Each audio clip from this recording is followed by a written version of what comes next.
after no raise in 48 years. This is Sports Talk with Phil Kornbluth, Chris Bergen, and Pat Daniel. Sports Talk is heard across the state on radio affiliates of the Sports Talk Media Network and is streaming live on SportsTalkSC.com, as well as Twitter, Facebook, and YouTube. The South Carolina Education Lottery lucky number to call in is 888-898-2525. That's 888-898-2525. Now, here are Phil, Chris, and Pat with tonight's edition of Sports Talk. All right, welcome in, everybody. Good to have you with us here on this Wednesday night edition of Sports Talk after a beautiful day here in the Palmetto State. I hear rumors that the weather's going to change on us here in the next couple of days. Things are being moved up. I saw where Buddy Pugh, South Carolina State, tweeted out, all visits are canceled this weekend because of the weather. So I guess we got some stuff coming in, and, we will prepare for it. And, in fact, tonight, it's an SC Wild night on Sports Talk. Great timing. Of course, our timing is always great to have SC Wild with Major Billy Downer because, of course, DNR, when the weather gets lousy, DNR swings into action. They've been working all across the upstate helping people. He'll be talking about that and what they do and how they can help you in the case of an emergency from the weather. That's coming up in our final half hour tonight. SC Wild from DNR, so get ready for that. If you have questions for the Major, get those ready. Meantime, Phil Kornbluth here in Columbia at our studios with Pat Daniel. Chris Bergen, he has gone to lovely Statesboro, Georgia. Driven through there a few times over the years. It seems like a nice burg, not a place that I would necessarily want to call home. But, you catch the winds coming off the ocean there. You're about, an hour from the Atlantic Ocean in Statesboro. Kind of feels like you're somewhere on a tropical island. Well, 2 years ago or 3 years ago, I believe it was, during a football game down here, we actually dealt with a tropical storm. As a matter of fact, I am thrilled. The 2 times I've been here when Coastal has played the Eagles in football, it has rained like you would not believe. So I'm grateful it's indoors tomorrow night. Won't have to worry about the rain. But, yeah, you come down to Savannah basically and turn right. And about 45 minutes or so after you get to Savannah, you're in Statesboro. And we get to see – here's an interesting fact about tomorrow night's game, Phil. The third oldest team – I beg your pardon, the third oldest player – is a member of the 19th oldest team in all of Division I athletics in Georgia Southern. Their average age at the beginning of the season was almost 21 years of age on their team. And they've got a guy who is a seventh-year super senior, Grant Weatherford. He is the third oldest player in Division I basketball. So you know how Frank Martin talks about teams that are old? You don't get much older than Georgia Southern. No, I agree. Is it helping them? Is all that age helping them? Not a bit. They are right around the 500 mark. These are 2 teams that are sputtering towards the bottom of the Sun Belt, desperate in need of a win tomorrow. So you'll see 2 pretty desperate teams going after one another tomorrow, whether or not they're old, young, or middle-aged. Yeah. Has Georgia Southern done it by recruiting players and keeping them or taking transfers?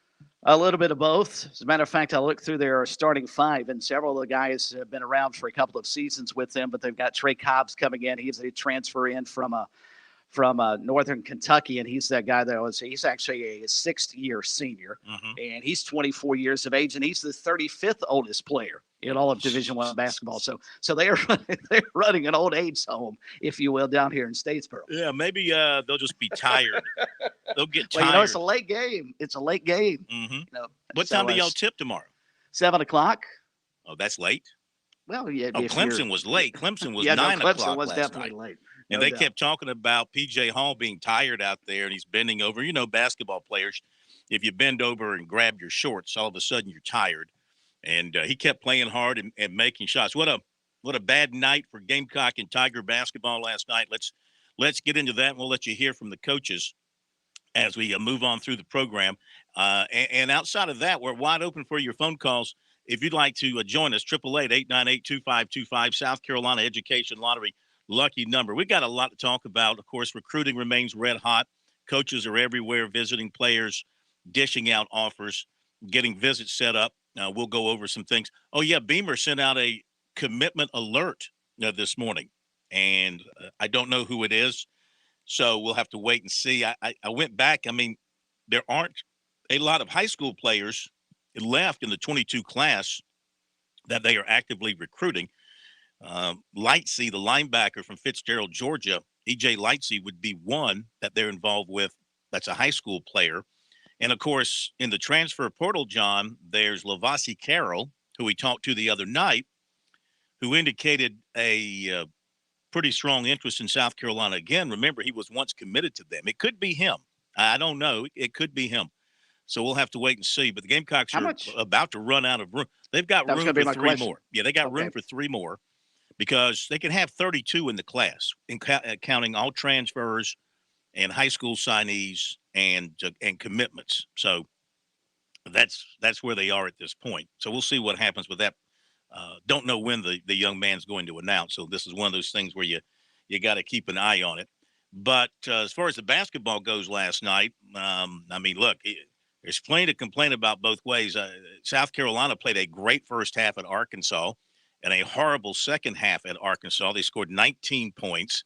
And they lose again. And, you know, it was last year, it was the end of last season when South Carolina wanted to make a change with this basketball coaching position with Frank Martin, as well documented here and other places, but primarily here. And they wanted to make the move until politicians got involved. And it really became a political mess involving the basketball coaching job. And Frank Martin went in there in his last meeting, or one of his last meetings, with Ray Tanner and Caslin, who was then the president, and said, look, you know, COVID and all these issues, this is not my type of coaching. This is not my type of team. I can fix this. And that was basically his plea to them. I can fix this. And so, you know, with everything going on and your Daryl Jacksons and your Joel Lurie's and all those coming down on him, they relented and redid his contract and kept him back for another year. And the question is, are we going to be right back at that same point here in another month with South Carolina basketball? It's certainly trending that way. Now, the season's not lost yet by any means. They got a game against Georgia at home Saturday. That's a very winnable game. Georgia's not very good at all. And South Carolina can win that game, and that might help jumpstart them into another direction. I will say you can make the argument, if you want to defend things, that they have played some difficult competition to this point. I mean, Arkansas on the road is always tough. Tennessee at home, of course, is very, very tough. They played Auburn at home. Auburn's the best team in the country, probably. And so, you know, they did beat Vanderbilt on the road, and Vandy's not an easy out this year. They're a pretty good team. South Carolina is certainly a better team than how they are playing, but they have some very terrible traits going on right now. The turnovers continue. The fouling continues. Mm-hmm. They can't shoot. Now, their overall numbers, once again, are bad as a team. There's a couple of individuals who can knock it down, but Stevenson has been a major disappointment in terms of his shooting. I keep expecting him to break out and string some hot shooting games together. It just hasn't happened. Free throw shooting's been terrible. They have been a pretty good rebounding team and a shot blocking team, but otherwise they lag way behind other top teams in the SEC and nationally, Chris.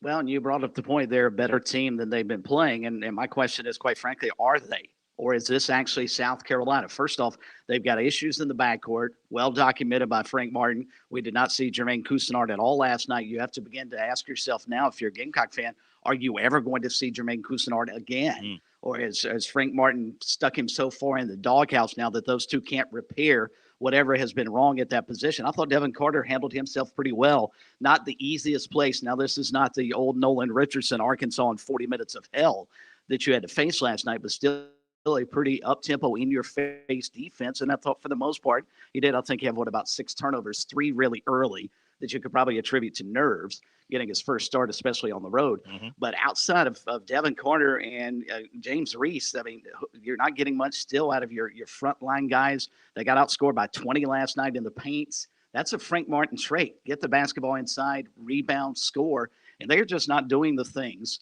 And you mentioned the losses, and you're right. The teams that they have played have been outstanding. It's not the losses. It's how they've looked in those losses that throw up the red flags for me. Against Florida, just looked disinterested. Frank Martin even said as much. You lead by 7 going into halftime last night. What in the world did they talk about at halftime? Because Arkansas comes out, you can't give up an 18-1 run anywhere in a ball game and expect to win. And that's what Arkansas did to blow that game wide open last night. And then you go back to the Tennessee performance and some of the other games.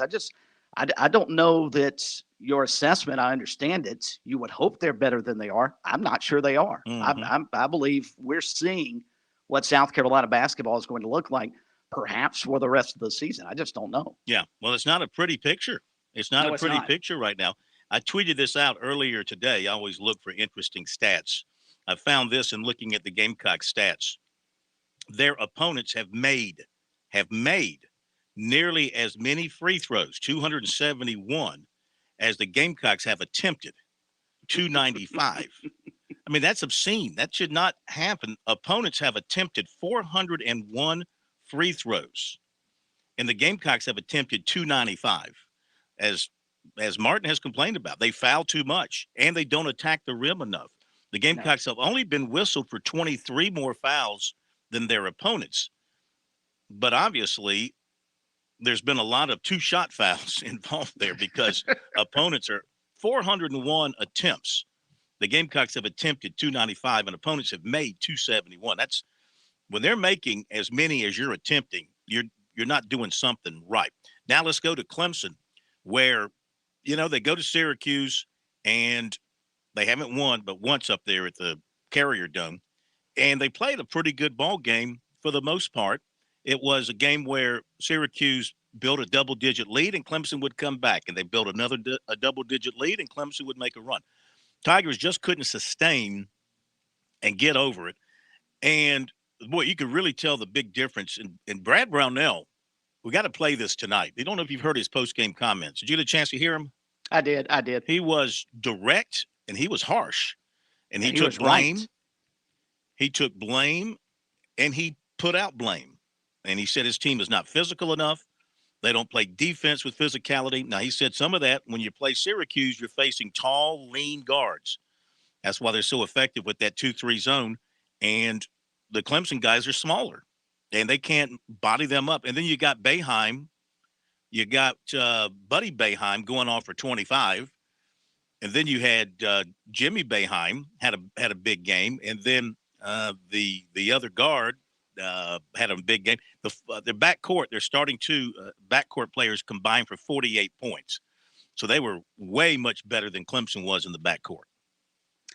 And Brad Brownell's right, Phil. If you look at their last 4 ball games in particular, and it's happened throughout the season, well documented about their collapses down the stretch. And I don't even want to bring up the Boston College game again, but they can't play defense. That's their biggest issue right now. And as much as Frank Martin prides himself on being a physical team down in the paint and scoring inside and grabbing rebounds, Clemson has prided itself on what? Clemson grit. It's everything you read about their basketball program, and that defines how well they play defensively. And right now, they just can't stop anybody. Mm-hmm. Syracuse got whatever they wanted, whenever they wanted, the majority of the game last night. Every time Clemson made a run, you'd sit there and watch, and it was almost like, all right, when is Buddy Boeheim going to knock down a three-point shot? Sure enough, he'd come back down the floor. They dribble around a little bit. He'd get a wide-open look. The amount of easy shots Syracuse got last night had to frustrate Brad Brownell to no end. Yeah. Boeheim, Buddy Boeheim seems like he's been there forever. Now he's got his brother there with him. Buddy Boeheim's a special player, though. He can really elevate. He can get his shots. He's got a beautiful jump shot. Their big man, Edwards, was a factor blocking shots and getting rebounds. Now, P.J. Hall did all he could do. He battled in there really hard, and Bohannon gave him some good minutes and battled inside. I'm just – where did it come up short for Clemson? They pretty much matched Syracuse in terms of the number of field goals. I guess the primary difference was at the foul line. Syracuse went to the foul line, made a lot more free throws than Clemson did. Pat, what you got? Just wanted to add, with Brad Brownell's post-game comments, I listened to it as well, and quite frankly had a hard time not just shaking my head the entire time. I understand his frustration, and he's absolutely right. The Tigers showed no physicality inside. I mean, they were dominated in the paint. They were dominated on rebounds. They were dominated at the free throw line, just all around. hardly any physicality in the interior on offense or defense. But how much of that is the fault of the players, and how much is it the fault of the scheme that the coaching staff is having the players run? If the players grow accustomed to just standing around the perimeter, passing the ball around for 28 seconds, and then with just a couple seconds left on the shot clock, they hoist up threes. They're averaging 33-point attempts a game. Mm-hmm. At what point does the player just essentially just say, well, I can kick back and just shoot threes? Why do I need to go be physical? I mean, at a certain point, the coach needs to put an emphasis on physicality. And right now, I look at his team and they're just soft all the way around. But I feel like that starts from the top and then works its way down to the players. They should have a rule on Clemson's team for the remainder of the season. You do not take a shot offensively until P.J. Hall touches the ball. If he is on the floor, he's got to touch it every trip down the floor. I mean, as bad as they have played defensively, they are ruining the opportunity that P.J. Hall is giving them to win ball games. I mean, 19-11 last night. He played terrific, and he's been so much better. His body has changed. Mm-hmm. You can tell he put in the work in the weight room, and he's been a terrific player. And if I'm Brad Brownell, I go to my guards and say, look, we're not taking a three-point shot. We may ultimately get one in this possession, but it's got to go through 24 first. I got to say the years when Brownell's teams have struggled are those teams that are more offensive oriented and aren't guys that are dedicated to defense. His teams excel when they keep the score down. They don't play particularly appealing basketball, but they win, and they win with what they call Clemson grit. They win by getting in your jock strap and playing really great defense. And he admitted last night, he's got players who are used to being offensive guys, not defensive guys. We'll be back. I'm attorney Jim Corbett. I love sports, and I've helped people for over 30 years. Contact me at jim@jimcorbettattorney.com when the insurance company won't pay your claim or you have complicated issues. Some other business causes your business to lose money, jim@jimcorbettattorney.com. When you lose a relative and find out you got cut out of a will or don't get what was promised. When you have serious injury, like from a wreck or mishap or on the job, jim@jimcorbettattorney.com. There was just a lack of Black women, business owners, entrepreneurs, creatives. Growing up, I didn't see that. I figured out that I wanted to be a photographer for women of color. I found my niche and I'm sticking to it. Each year, the South Carolina Education Lottery raises millions of dollars for scholarships and grants that help students prepare for their dream career. Just like Kristen, your passion is our purpose. Touchstone Energy Cooperative members save more on electricity, and members save more on insurance, groceries, healthcare, restaurants, travel, concerts, and sporting events through Co-op Connections. Touchstone Energy is an alliance of the member-owned electric cooperatives, and as a member, the power is yours. Experience the power of co-op membership with Touchstone Energy and find out how much you can save on electricity and a whole lot more at touchstoneenergy.com. The Southeastern Institute of Manufacturing and Technology, known as SIMT, is ready to meet your 3D printing, machining, and social media listening needs. Our list of clients includes business and industrial partners from around the state, the nation, and the globe. In addition, we are providing social media listening services to a variety of businesses and educational institutions, from large companies to law firms to small rural school districts. The SIMT also rents space for training, conferences, and trade shows.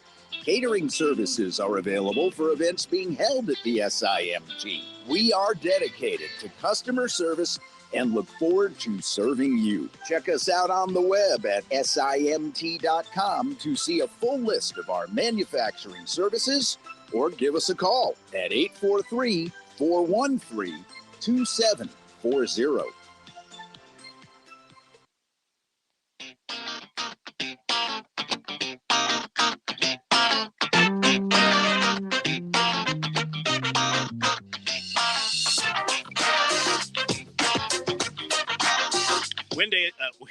It's windy.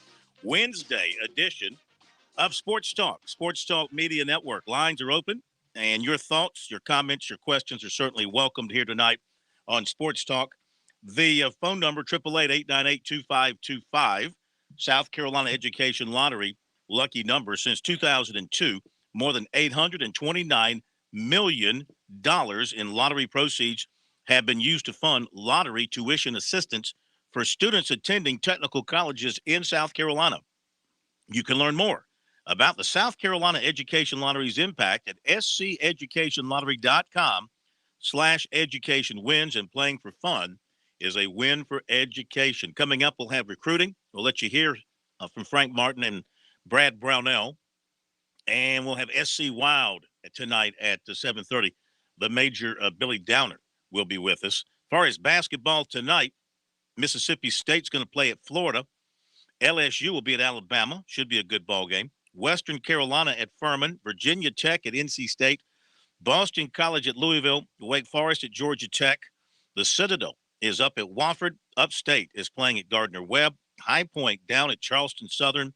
Kentucky and Texas A&M. Mike Morgan on the call of this big one tonight. He's got a dandy. Kentucky and A&M. Kentucky's 4-1 in the league. A&M is 4-0. And that's what I mean. You just never know. Last year with Buzz Williams and A&M, they were terrible. They were terrible. And now they're 15-2 and 4-0 in the SEC. Is my memory right? My memory is that A&M was terrible last year. Oh, boy. Somebody correct me if I'm wrong. Look it up, but I think I am correct. Virginia at Pittsburgh.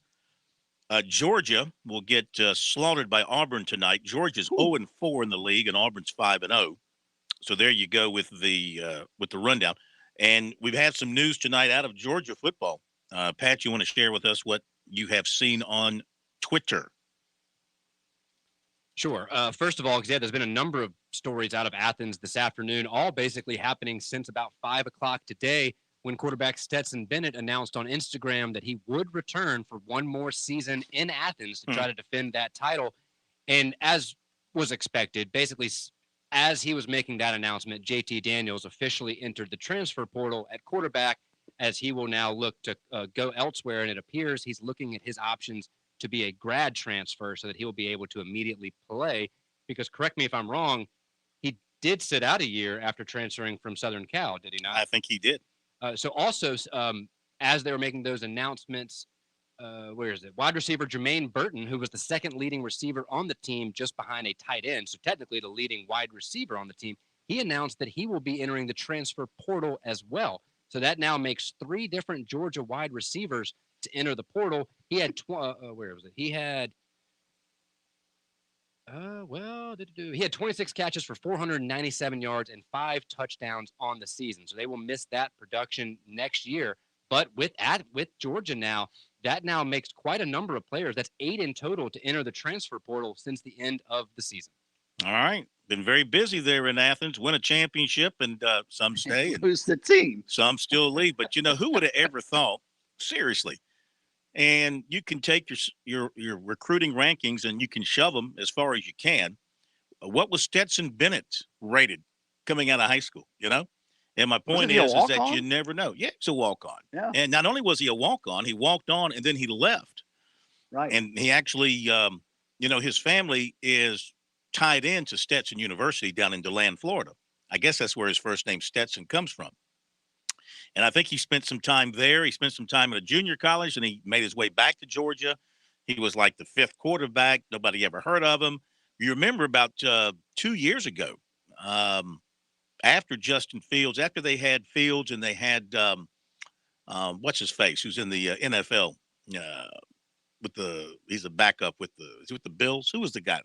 He was, From, yeah. They had, and then those guys left, and they had 3 quarterbacks. This was after Daniels transferred in, and they had another quarterback who was their starter. He won the job, who I can't remember because he ended up transferring out, and they took the transfer from Wake Forest, who never Newman, played. Yeah. Yeah. All the while, you had Stetson Bennett sitting down there in the basement, waiting to play, and when he got his opportunity, he did obviously a fantastic job. He was much better in the playoffs than I thought he was going to be. Agreed. I mean, he really took his game to the next level. So, I mean, if you're Georgia, he still has some deficiencies as a quarterback, right? And if you're Georgia, are you still married to him? You know, you got a hot shot freshman quarterback that you brought in, and you got another one coming in. We'll be back. On Point Weather is made possible by our friends at Palmetto Citizens Federal Credit Union on 107 The Point. Hey, here's tonight's forecast. Not too chilly tonight with clouds and a low of 44. Tomorrow, the rain shows up with a 70% chance of scattered showers and a high of 56. The real issues start on Friday with another wintry mix of freezing rain, ice, and some possible snow flurries carrying into Saturday. Friday's high is just 35 degrees. Yeah, Brian Leonard with your On Point local weather. Hey, it's Jay with the Melting Pot. So this is the time of year when we try to be responsible and plan out the next 12 months. I'm not good at it either, so let's work on this together. Go and grab your calendar, whether it's on your phone or on your refrigerator. Find your anniversary, your best friend's birthday, your kid's birthday, your spouse's birthday, graduation day, and write in Melting Pot. We're the premier special occasion restaurant in the Midlands, the Melting Pot. With SRN News, I'm Keith Peters reporting. President Joe Biden says he believes Vladimir Putin doesn't want full-blown war in Ukraine and would pay a dear price if he moves forward with a military incursion.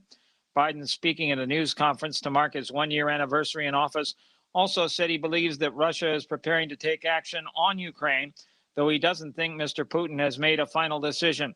He suggested that he would limit Russia's access to the international banking system if it did further invade Ukraine. He said, I'm not so sure that he is certain what he's going to do, adding, my guess is he will move in. On Wall Street, another down day as the Dow dropped 339 points to 35,028. The NASDAQ dropping 166, the S&P 500 lower by 44. Oil up $1.53 to 86.96 a barrel. This is SRN News.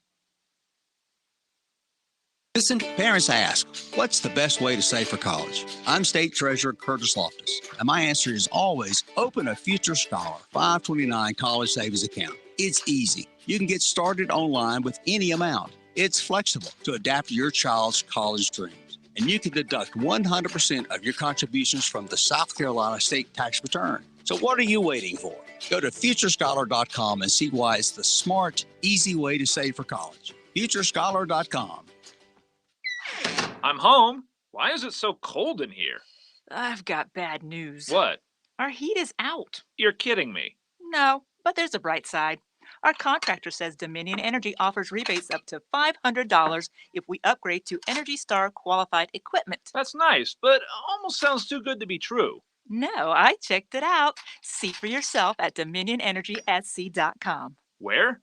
DominionEnergySC.com. Certain restrictions apply. Keep fighting the spread. Wear your face mask. Stay 6 feet apart. And get vaccinated. Join us and fight the spread. Visit scdheck.gov/vaxfax.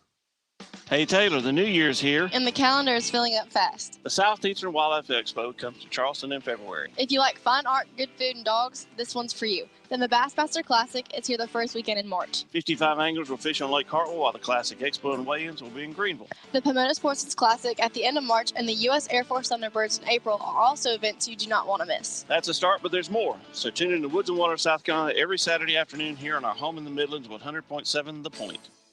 This is Fran Halloran. Tune into my show, the Intentional Living Power Hour, on Thursday mornings from 9 to 10 for simple and practical financial coaching on The Point, 100.7 FM, 1470 AM, Columbia's local talk radio experience. Is that crack in your windshield or your house bothering you? Have you been meaning to have it replaced but just can't find the time? Call Absolute Glass, voted Lexington's best glass shop for 12 years in a row. We repair and replace glass on all makes and models. We're the only local high-end auto glass specialist in the Midlands, and we'll come to you to make the process quick and easy. With new technologies and vehicles, we can recalibrate your vehicle back to new. Visit AbsoluteGlassInc.com to learn more about our auto, home, and business glass services. Just remember, if you can see through it, we can do it. Hey, Tiger fans, 2022 Clemson baseball season tickets are currently on sale. Coach Monty Lee and your Clemson Tiger baseball team open the season on February 18th, and you can be there for every game by purchasing your season tickets. Home series include matchups against Miami, Florida State, NC State, Georgia Tech, as well as our annual home games against South Carolina and Georgia, and many more. So log on to ClemsonTigers.com to purchase your Clemson baseball tickets and come back home to Clemson.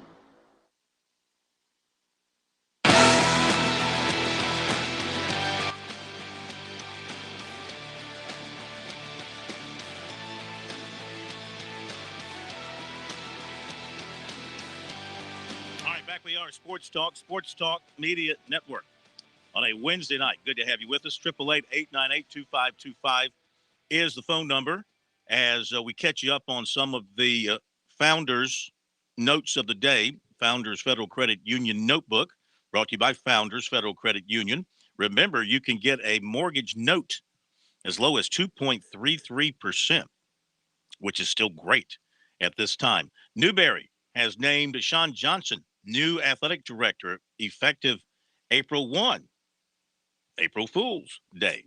He's been the AD at the University of Jamestown in North Dakota since 2015. So he's probably got a snowblower for sale as he's getting out of North Dakota. My goodness. Boy, talk about weather culture shock. He's in for it. I mean, he's in for it in a good way. Exactly. He goes from, he walked outside today in Newberry. It's probably 61 degrees thinking, gosh, this feels like the middle of August. Chapin High School star football player David Bennett Galloway III was in court today in Columbia in front of Judge Casey Manning. And he pled guilty to third-degree assault, a misdemeanor, and minor alcohol possession of his own free will at the Richland County Courthouse, Main Street, Columbia. Specifically, he pleaded guilty to, quote, unlawful touching, end quote, of a 13-year-old girl. A lawyer for the victim and her family told the court that the impact on the girl has been, quote, severe. At the hearing, Galloway apologized directly to the victim and her family, quote, I cannot imagine what she's going through. He said, adding that he cannot comprehend what the victim's mother and family are thinking.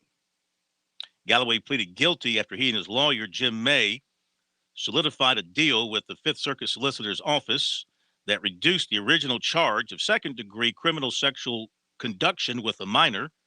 Deputy Solicitor Dan Goldberg represented the Solicitor's Office in the court on Wednesday. I'm reading a report from the state newspaper, by the way, written by, let's give complete credit here, David Travis Bland. And Galloway pleaded guilty. Oh, I did that. Okay. This is a nightmare for everybody, May said. That included the victim, her family, as well as Galloway and his family. Quote, there are no winners. And May emphasized that the situation, quote, could happen to most teenagers. He was sentenced to 60 days in jail, suspended to 240 hours of community service and alcohol and drug counseling. He also was ordered to pay $15,000 restitution to the victim for counseling. This means Galloway will spend no time in jail if he adheres to the stipulations. He was a standout football player, and he had committed to play at North Carolina State. Here's more details on the incident. On October 2nd, he was at a party at a relative's house with other high school students and no adults. He was drinking, and when the victim approached him, he offered her alcohol. She said she didn't want any. They went into the upstairs of the house and had a sexual encounter that was stopped by another person. And later that night, they met up again and continued what they started. The prosecutor described the sex as consensual, saying the victim never indicated she did not want to participate. The unfolding of events was agreed to by Galloway in court. At dispute between prosecutors and the defense was whether Galloway knew the victim's age. Prosecution maintained he knew the victim's age because she told him. The defense contended he never knew the victim was 13, but believed she was in high school. He did pass a lie detector test when he asked if he knew the victim's age. by accepting a negotiated plea of third-degree assault and minor in possession of alcohol. Prosecutors agreed that the evidence did not rise to second-degree criminal sexual conduct with a minor. So anyway, that's details there on that story. And unfortunate, of course, for everybody involved. And they'll go from here and try and pick up the pieces in their respective lives. If you're wondering about, his future football career, don't know anything about that at this point. Obviously, he's got bigger issues to deal with than where he's going to toe the football in the future. This whole story, Phil, and I think you brought it up perfectly as it's written in the story about there are no winners on either side of this coin. My only question, and I don't want to delve into this because it just turns my stomach, but where are the parents in all of this? Yeah, there were no parents. There were no adults at the party. Exactly. So exactly. that's kind of where things, in some cases you go back and you prosecute the parents, right? Yeah, with alcohol being served I've seen things like that happen before. So all right.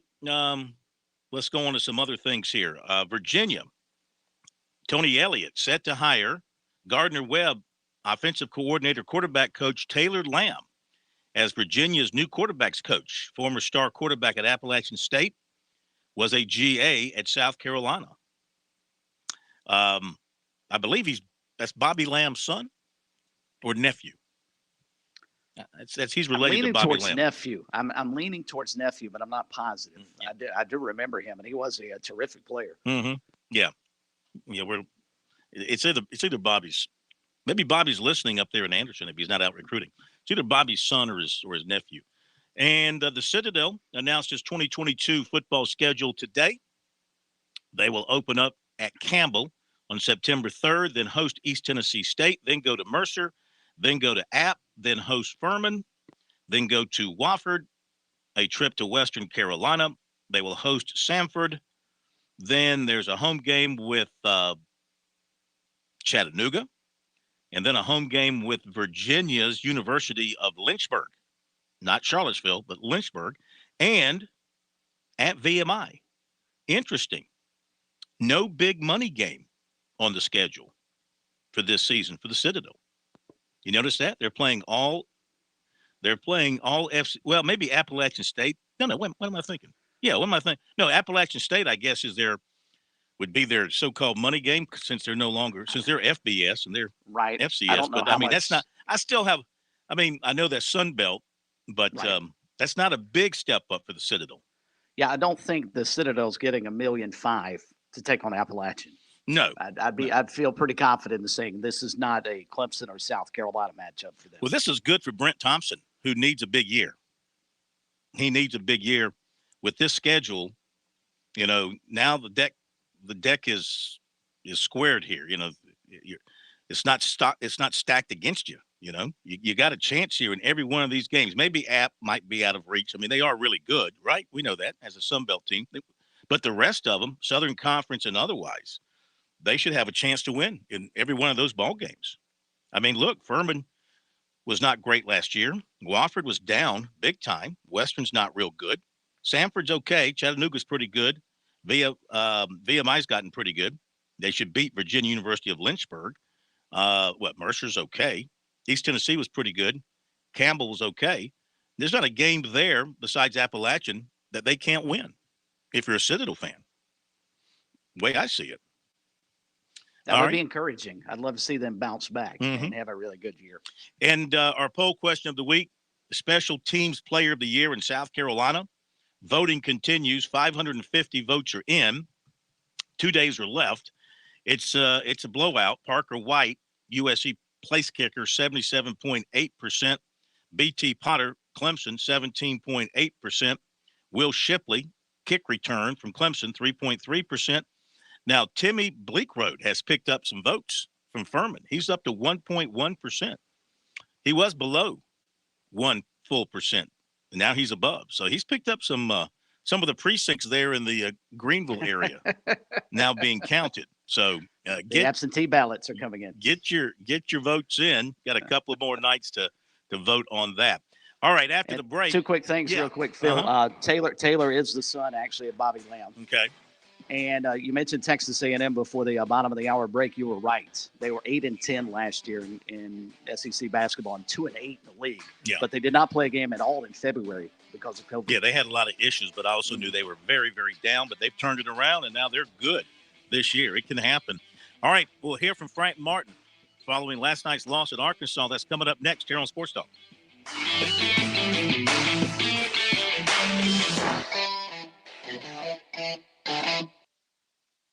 Save like a pro with Founders Federal Credit Union. Founders Loyalty Select account gives you the opportunity to grow your savings at our best rate yet. Fund your account through your favorite Loyalty Select product to get savings today. Not a member yet? Visit relaxjoinfounders.com or one of our more than 30 office locations to see if you qualify for membership. Services require credit evaluation. Terms and conditions apply. Founders Federal Credit Union is federally insured by NCUA.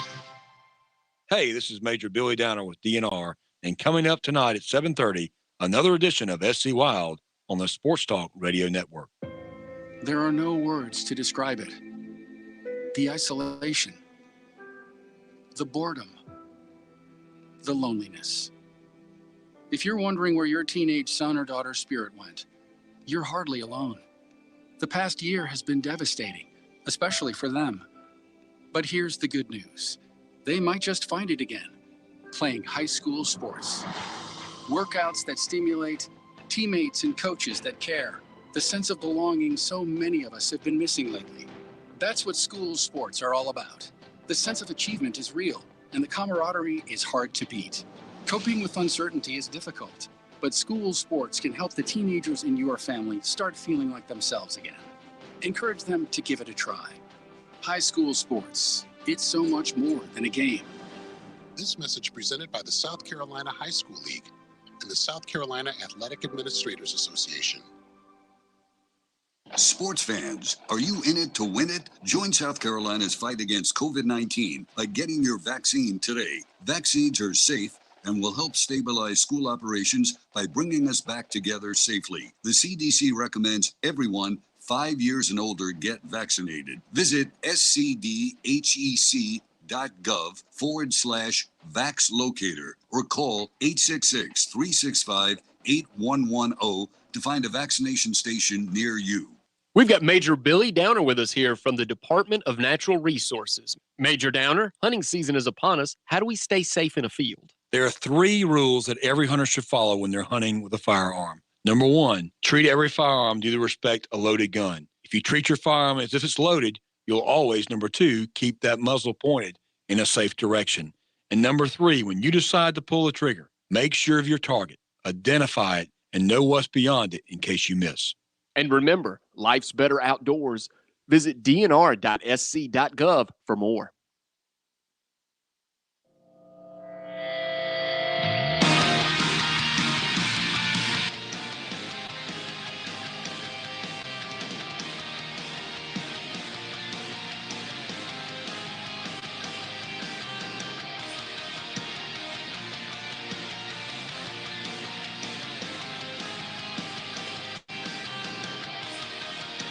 All right, difficult loss for the Gamecocks last night. Disappointing loss. They go out to Arkansas after playing poorly against Florida and getting handled. They go out to Arkansas trying to turn things around. Frank Martin made some changes in the lineup, trying to spark some things. He did get a spark from Devin Carter, who played very well as a freshman, but he didn't get enough of anything from anybody in the second half. The Gamecocks lose 75-59. Season is beginning to get away from them. That's 3 straight losses, and if you're not careful, this thing can turn on you in a hurry. The Gamecocks shot for the game about 44%. They were 6 of 13 from 3. They only went to the line 10 times, and they were they went to the line. I'm sorry. 24 times. They were 12 of 24 from the line. Arkansas was 27 of 33. So the Gamecocks were outscored by 15 from the line. Gamecocks were whistled for 19 fouls. Arkansas was whistled No, Gamecocks were whistled for 22 fouls, and Arkansas was whistled for 19 fouls last night. We mentioned Carter played very well, probably earned the starting job for the foreseeable future. He had 20 points. Reese had 10 points. No other Gamecocks scored in double figures. Mentioned Stevenson was 1 for 12, 1 for 7 from 3, and really contributed nothing else. 3 turnovers, 1 assist. Gamecocks had just 11 assists on the night. They did have 18 turnovers. So a lot of bad things, especially in that second half when they scored just 19 points. Here's Frank Martin as he talked with the media last night following that loss in Fayetteville. Obviously, the way we played in the first half was a representation of how we prepared for the last 2 days, and we're not happy with what happened in the second half. Don't misunderstand me, but we're going to build on what we did the last 2 days and what we did the first half today to regain a personality of how we're trying to play. And then we're going to go out there and practice right away for the next couple of days. And, that's what happens in league play, man. It's you play these kind of teams in this league, and you gotta make plays. And in the second half, they got after us. And I think they had 5 or 6 offensive rebounds the first 2 possessions of the second half. And then Wildens came down and missed back-to-back layups. And those are deflating plays on both ends. And all those offensive rebounds, Keyshawn's got to help us. Wilden's got to help us. Eric's got to help us. We got to lay wood on people and go get the ball, and we didn't. And then on offense, you got to make your layups, and we didn't do that. And then the second half, we didn't make layups, threes, or free throws. And when you do that, you're not beating one of the top 25 teams in the country on the road. What went into the decision to start Devin tonight at the point? How long was that something you kind of been thinking about? And just what did you think of his performance and how he fit there tonight? Yeah, we need personality. You can't be any good if your point guard doesn't have a personality. I mean, there's got to be an aggression there. And Jacoby's a little beat up, and Jacoby's going to keep playing. I trust Jacoby tremendously, but Jacoby's a little beat up, just with the difficulty of everything that happens in every game. And, and Jermaine's just not there. He's just not there. So Devin gave us a personality, and that's what we've been lacking. We've started every game bad offensively because at the point guard spot, we just haven't had aggression from there. And Devin gave us that. Now he's got to understand what we're doing better. He's got to defend better. But at least he gave us a personality there. Frank, in the second half, I mean, what were just some of the things that you guys did you think that were just different, or do you guys just think that they were able to make some adjustments just without looking at the films right now? They just came at us, Mike. I mean, we just didn't score in the second half. We scored 40 in the first half, 19 in the second. We just didn't score. We missed. What we shoot from the foul line in the second half, I don't even know. I'm trying to look at our numbers here. We were 6 of 14 from the foul line in the second half. That's 8 free throws. That's a lot of points that you leave on the table in the second half. We really didn't make threes in the second half. And then, like I said, Wildens has back-to-back layups. I put Taquan Woodley in. He gets an offensive rebound. He's got a chance for a putback, and instead he reverse pivots and throws it to them for a breakaway layup. And that's 6 straight points from your bigs that you got to convert at the rim, and we don't. And we're not playing the sisters of the poor here. We're playing a really good basketball team. These guys are really good. They just beat LSU on the road, who's a top 10 team in the country. And they weren't happy at halftime. Arkansas, they came out, and you can tell with the aggression they played with to start the second half. And our older players have to make, when you're on the road, your older players have to make the man plays. They got to make the layups. They got to come up with the loose balls. They got to get that tough defensive rebound to let everyone know it's going to be okay. And we didn't do that in the second half, and it kind of set the tone for how the whole half went. Yeah, Frank, you ended their streak of 1,092 games with a three-pointer made.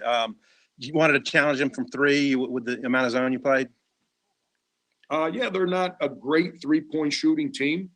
I thought in the first half our zone was pretty good. I thought in the first half our man-to-man was pretty good. I really thought we defended fairly well. Then the second half, whether we went zone or man, they just said, we're driving the ball and I'm coming. Heck, they had 2 plays where they drove the ball against a 2-3 zone from the top and shot a layup at the front of the rim. Where's our center? I'm still looking for him. One was Wildens, one was Josh Gray. They just, they came out with a sense of like, this is our home court. We got to play better. And to start the second half, we just kind of, we made some deflating plays on both ends, like I said, that just kind of dropped our spirit. And I think you said yesterday you wanted to see Eric pop a couple of Advil and get out there tonight. Happy to see him across the way, I guess. Yeah, man. This business is hard. This business beats you up, and at this time of year, it's really mentally stressful. And when guys are physically beat up, it's good to see him out there. It's actually good that he's got one arm in a harness, so he settles down a little bit. Hey, Frank, you kind of mentioned some of the issues on offense, the turnovers again, another just not a good night for the turnovers after getting them under control a little bit more against Florida. Were you seeing just a lot of the same issues of carelessness with that, or was Arkansas maybe doing something differently that was causing some of those turnovers? It was all the second half. It wasn't the first half. Everything, the second half we had, I think it was 11 turnovers in the second half, if I remember correctly. They got after us early in the half. They got after us defensively. So that's why your bigs have to convert those plays at the rim. You can't miss those. Those are point blank layups. If you can't make the layup, you got a shot fake, create a foul, get to the foul line, make some free throws. And instead we go 0 for 3 on those plays, and they're getting after us on the perimeter. We tried to create some separation. Eric couldn't make a shot today. And they stayed with James Reese. They never gave James any space. So, if they're going to corral Devin so he can't drive, and they're going to stay home with the shooters, the game is wide open for your big at the rim. But it's we didn't do a very good job of taking advantage of that in the second half. I know Jermaine and AJ Wilson have missed a lot of practice time with injuries. Is it an injury issue for them tonight, or is it still just a matter of kind of getting up to speed? Not today. Frank, for both those guys that Michael just mentioned, I mean, is that something that you knew going into tonight's game that was going to be the case, that they weren't going to be out there? That was a coach's decision. And how do you hope, especially for a guy like Jermaine being an upperclassman, how do you hope he responds to this tonight? Yeah, it's you got to be prepared to play, man. It's I put guys on the court that are physically and mentally prepared to go help us win, and that's what I'm going to do. I've always done that. I'm going to continue to do that. Those 2 guys are good guys. They got to get to a place where they're engaged with what we're doing, so they can help us. All right, Frank Martin has got 2 of his starters in the doghouse, and he was willing to sacrifice them last night. Could they have helped? Probably some. If Couisnard gets hot and Wilson can block shots and get rebounds. The one thing I would say is, you're listening to all of that. If you're a Gamecock basketball fan, you're listening, okay, well, Arkansas made all these adjustments and made all these changes to work against you. Where was the reverse? Where was the South Carolina counter to what Arkansas was doing? You hear what I'm saying? That would be my complaint, is that why didn't South Carolina counter what Arkansas was doing, since Arkansas was doing things to hurt South Carolina, as Martin expertly pointed out. Quickly, let's go to Stephen before we hit the top of the hour here in Columbia. Stephen, hate to squeeze you, got about a minute. All right, Bill, real quick. We pondered about what NIL and what the transfer portal John's going to do to the game.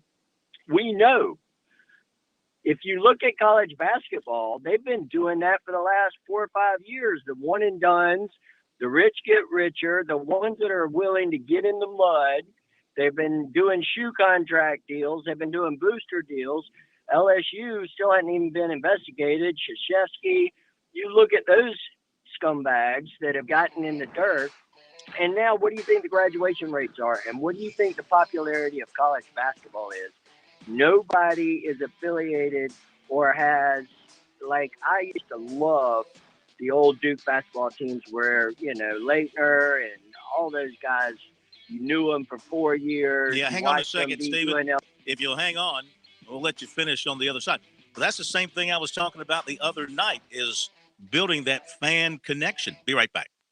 By the way, before we do what's supposed to happen here, thank you for pushing the button. I thank you. Programming thanks you. America thanks you. WQXL Columbia, W264DF. From the Bart Fireside Studio, the solution for keeping you warm this winter. This is 107 The Point. Breaking news this hour from townhall.com. I'm Keith Peters. President Biden held a news conference today to commemorate his first year in office and accused Republicans of a lack of cooperation. Look, I didn't overpromise, but I think if you take a look at what we've been able to do, you'd have to acknowledge we made enormous progress. But one of the things that I think is something that, one thing I haven't been able to do so far is get my Republican friends to get in the game of making things better in this country. Number 2 House Republican Steve Scalise says there's no way to give President Biden's first term a passing grade. Even if you were grading on a curve, by all objective reporting, he would get an F for failing the American people on all the challenges that we're seeing our country face right now. The 5G dispute has been disrupting international air travel to the United States. Correspondent Mike Hempen reports. Major international airlines have been canceling flights to the U.S. or changing the planes they're using. Some airlines say they received warnings from the Federal Aviation Administration or Boeing that the plane maker's 777 was particularly affected by the new wireless service. Mobile carriers AT&T and Verizon have agreed to pause the rollout of new high-speed wireless service near key airports. Boeing says it will work with the airlines, the FAA, and others to find a solution that would allow all planes to fly safely as 5G is rolled out. I'm Mike Hempen. On Wall Street, the Dow down by 339 points today.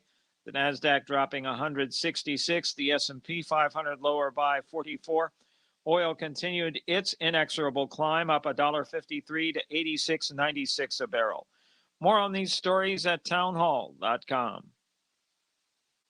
Tell me why Relief Factor is so successful in lowering or eliminating pain. I'm often asked that question. Pete and Seth Talbot, the father and son founders of Relief Factor, tell me they believe our bodies were designed to heal. The doctors who formulated Relief Factor selected the 4 best ingredients, 100% drug-free ingredients that each help your body deal with inflammation. Order the 3-week quick start now. Discount it to only $19.95 to see if it will work for you too. Call 800-500-8384. ReliefFactor.com. Cultural Marxism is spreading like wildfire in America. But did you know that this so-called woke ideology is also flooding into the church? Reparations fits into the scope of the gospel. Watch the documentary, How the Left is Stealing Your Church, and discover how the ideology behind critical race theory and the LGBT agenda is being smuggled into the evangelical world. Stream it now for $9.99 or get the DVD for $12.99. Go to salemnow.com or look for the Salem Now app. Israel's prime minister expresses doubts about a nuclear deal with Iran during a speech in Davos, Switzerland. The latest from the media lines, Michael Friedson. Israeli Prime Minister Naftali Bennett has warned world leaders assembled in Davos, Switzerland, that the result of a nuclear deal providing Iran with billions of dollars will be what he called terror on steroids. Bennett has picked up the gauntlet of former Prime Minister Netanyahu, trying as his predecessor did to convince world powers that rather than prevent the Iranians from building nuclear weapons, any deal like the one put forth by President Obama in 2015 and scrapped by President Trump in 2018 will accelerate and assure that the Iranians will perfect rather than prevent nuclear weapons. Israel has declared it will stand alone rather than be party to any agreement. I'm Michael Friedson, Town Hall News, Jerusalem. News and analysis at themedialine.org and townhall.com. I'm Keith Peters. On Point Weather is made possible by our friends at Palmetto Citizens Federal Credit Union. on 107 The Point. And here's tonight's forecast. Not too chilly tonight with clouds and a low of 44. Tomorrow, the rain shows up with a 70% chance of scattered showers and a high of 56. The real issues start on Friday with another wintry mix of freezing rain, ice, and some possible snow flurries carrying into Saturday. Friday's high is just 35 degrees. Yeah, Brian Leonard with your On Point local weather. WQXL Columbia, W264DF. From the Bart Fireside Studio, the solution for keeping you warm this winter. This is 107 The Point. Ooh, I like when you press that one.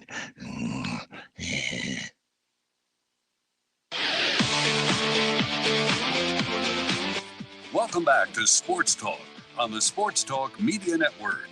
You can reach the guys with the South Carolina Education Lottery lucky number, 888-898-2525.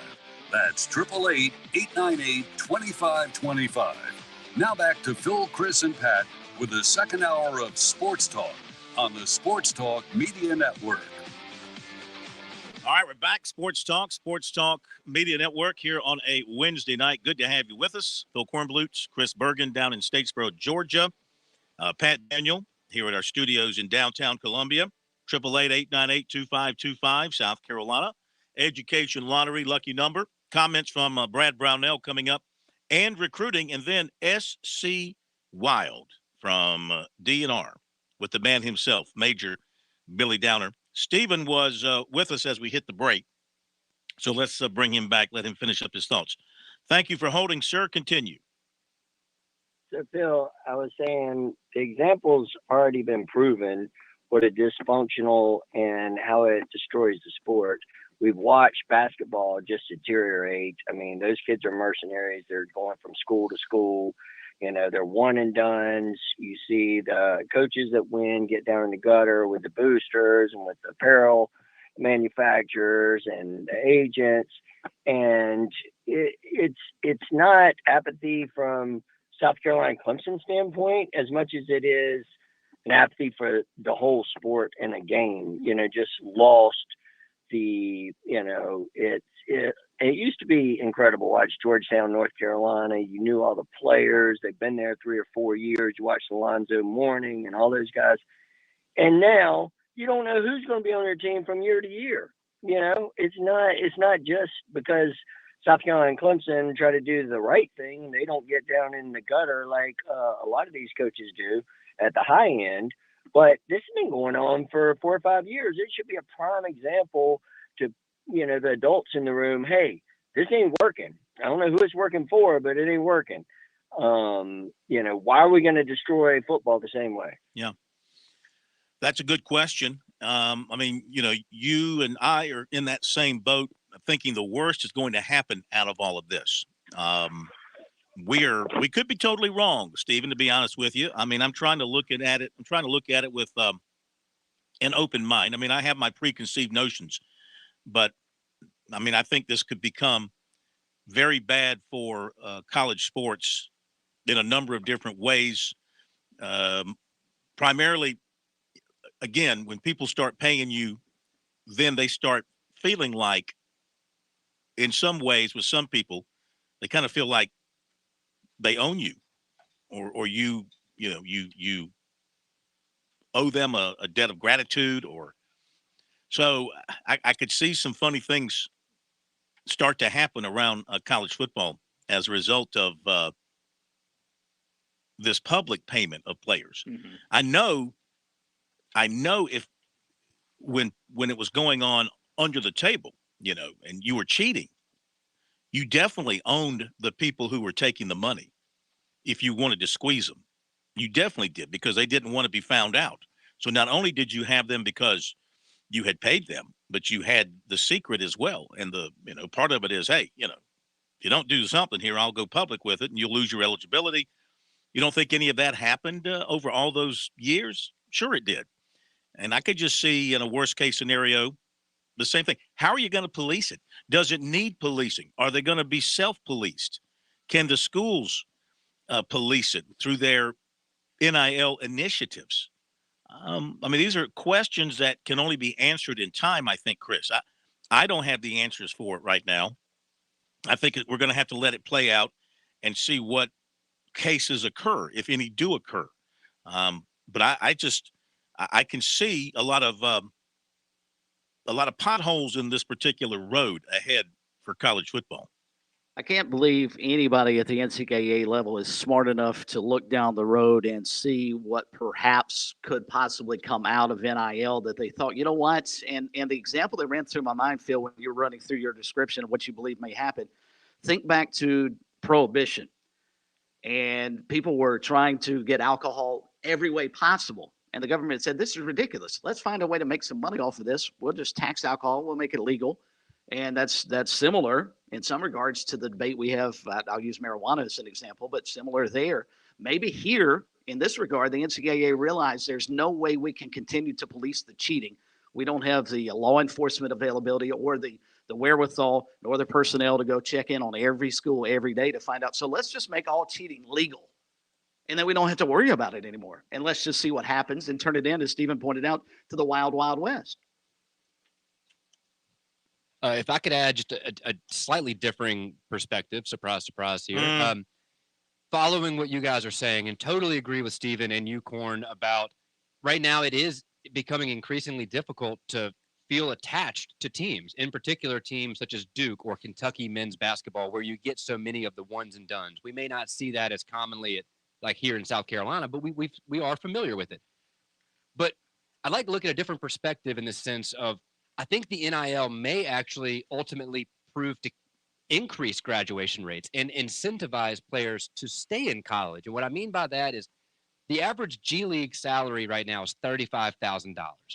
So second round picks in the NBA draft get non-guaranteed contracts. You are not guaranteed to make a penny from the NBA for whatever team drafts you. So it's reasonable to assume if you're going to enter into the NBA draft, you are the best player or one of the best players on your team, whether it's South Carolina, Clemson, Duke, whatever. Well, if you are going to be a projected second round pick or maybe a fringe draft pick in general, you may end up a free agent.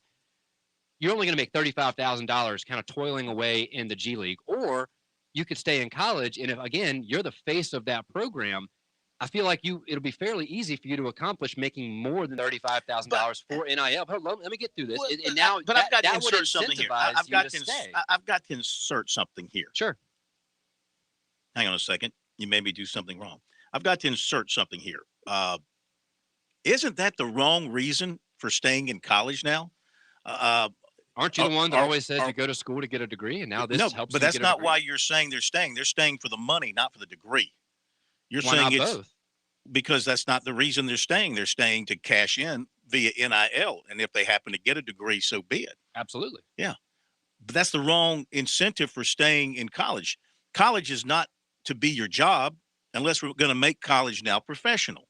So let's say you're coming out of high school now, and you want to go to work for Clemson University as an athlete. I want to go work for Clemson as an athlete, and I might be good enough after a year or two to go on to the professional leagues, but why should I do that when I can stay at Clemson and continue to get paid and work for them? Right. So we're going to change the entire mindset then of what college is supposed to be about. Not 100%. Not about going in, getting your degree and moving on. It's about going in and working for the school and getting paid and staying there as long as you can while you're getting paid. But you're not. But if working your for the NIL, school. You're working for the people that are paying your endorsements. That's not the school. If your NIL runs out for whatever reason, then you move on. Sure. Whether you have a degree or not. Right. But again, let's make it clear. You are not working for the school. You are an athlete at the school. Well, but the people that are paying you I are get these that. various companies But paying you the endorsement the schools deals. are involved in the NIL. Sure. Yes. Because they're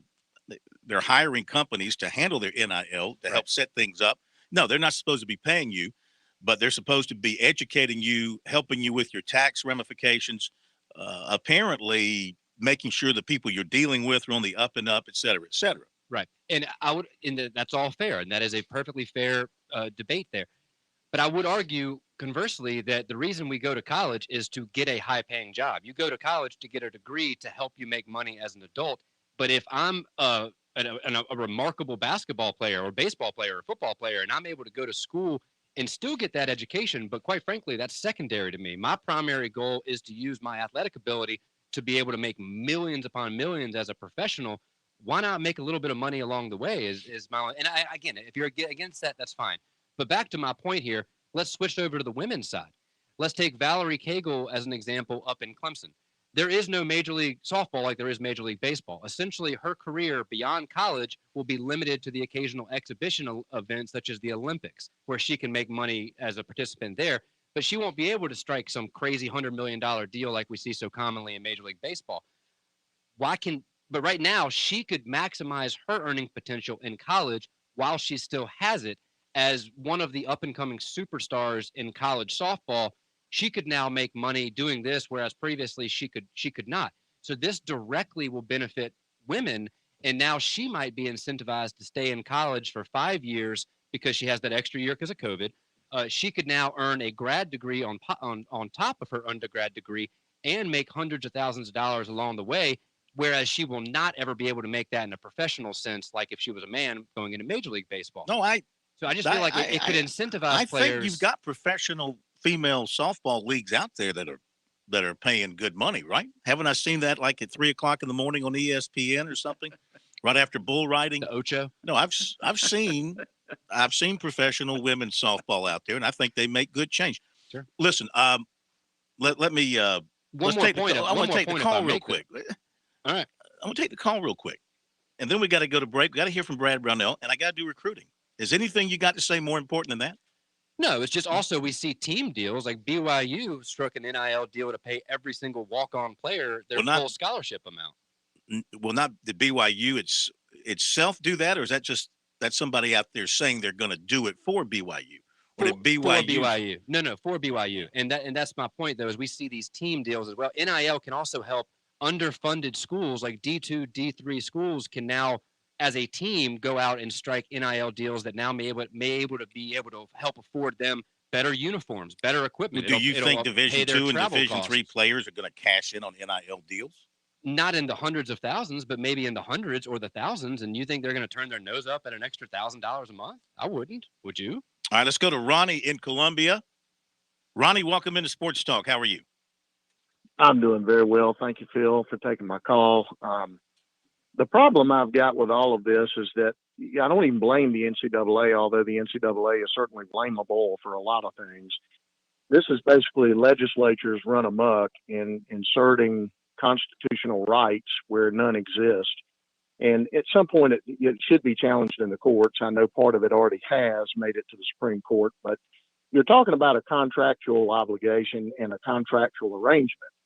The schools that joined the NCAA did so voluntarily and entered into a contractual relationship with the NCAA. Once they did so, they voluntarily agreed to accept the rules that are handed down by the NCAA. If the NCAA says that athletes going to these non-professional institutions cannot be paid, then they did so for a reason, but the institutions don't have to stay in the NCAA. The argument's been made that the NCAA is a monopoly. Well, that's all well and good, but these institutions certainly do not have to remain in the NCAA. They contractually agreed to do so decades ago. And the NCAA, in its original iteration, was intended to protect the interest of a bunch of kids that don't have a dadgum idea what they're doing. I know Hank, that calls your show routinely, is kind of the guy that likes to advocate for the athlete and advocate for the oppressed in general. But when is the last time that an 18-year-old kid knew what the heck he or she was doing? You ask an automobile insurance company, and they'll tell you, well, look at the rate of automobile insurance for an 18-year-old versus a 25-year-old. It is staggering, the difference. And the reason is they don't know how to make good choices at that age. That's what the NCAA was created to protect. And so these institutions join the NCAA. They follow their rules. There isn't any reason for a legislature to come in and say, no, you can't issue those rules. Those schools and those students have a choice. You don't have to go to Clemson. You don't have a right to go to Clemson. Clemson doesn't have to be a part of the NCAA, and they have a right contractually to either enter the NCAA or not. But what this is going to do, Phil, in the long run, sort of piggybacking on the things that you've said for the last couple of days, it's ruining college athletics to the point where traditional college athletics doesn't exist anymore, and people are going to stop tuning in. So what does that mean? This whole scenario is going to wind up killing the golden goose, and then all of this stuff is going to dry up and wither on the vine. Let me ask you real quick. We have to go, but I do want to ask you something. You are a Clemson fan? I was a Clemson graduate in '96. So let's just say, I mean, it takes off, and the Clemson football team's entirely professional because they're all getting paid various amounts of money from the NIL. And that's the way it is. And South Carolina's the same way, up and down the SEC, up and down the ACC. Is that going to, for you, affect buying season tickets, traveling to games up to Clemson or on the road, going to playoff games, national championship games, watching them on television? Is that going to change your interest in supporting Clemson football? There's a quick and easy way for me to answer that. I already am completely turned off by professional football. I almost don't watch it anymore. I don't watch the NBA anymore. I almost don't watch any Major League Baseball anymore because the professionalization of those sports, the professional arena of those sports have become a bunch of spoiled narcissists. That's exactly what will become of college athletics if we let it go that way. All right, so thank you very much. Appreciate your phone call. We got to hit a quick break, come back and hit the recruiting. Squeeze in a couple of quick minutes of Brad Brownell because he was really good last night. That was a great call. He used a lot of big words. I was trying to follow along. Did you follow along, Chris? I scribbled some down to look up later. Yeah. Guy was way over my head, but I hear what he's saying. And again, there are those of us who are saying the sky is falling. I mean, that's our belief. That's our perception. May turn out to be great, may not. Be right back. Life. It has its ups and downs. Sometimes it's little things like hitting every red light or dropping your cell phone. Maybe it's the bills, rent, or pressure at work. But when it comes to the South Carolina Education Lottery, you should never feel like playing will solve everything. The lottery is a game. It's played for fun. So set a dollar amount. Expect not to win and make sure responsibilities, family, friends, and work come first. Visit playresponsiblysc.com. Hi, this is Major Billy Downer with DNR. And coming up tonight at 7:30, another edition of SC Wild on the Sports Talk Radio Network. COVID-19 booster shots are now available for all South Carolinians 16 and older. Increase your protection from COVID-19 by getting your booster shot. Learn more at scdhec.gov/COVID-19 booster. Keep fighting the spread. Wear your face mask. Stay 6 feet apart. And get vaccinated. Join us and fight the spread. Visit scdhec.gov/vaxfax. Touchstone Energy cooperative members save more on electricity, and members save more on insurance, groceries, healthcare, restaurants, travel, concerts, and sporting events through Co-op Connections. Touchstone Energy is an alliance of the member-owned electric cooperatives, and as a member, the power is yours. Experience the power of co-op membership with Touchstone Energy and find out how much you can save on electricity and a whole lot more at touchstoneenergy.com. Relax on and off the field with Founders Federal Credit Union. With services like Founders Online and the Founders app, you'll enjoy all the perks of a big bank with local personalized service. If you're looking for low rates, look to Founders. Not a member? Joining Founders Federal Credit Union is easy. Visit relaxjoinfounders.com or one of our more than 30 office locations to see if you qualify for membership. Services require credit evaluation. Terms and conditions apply. Founders Federal Credit Union is federally insured by NCUA.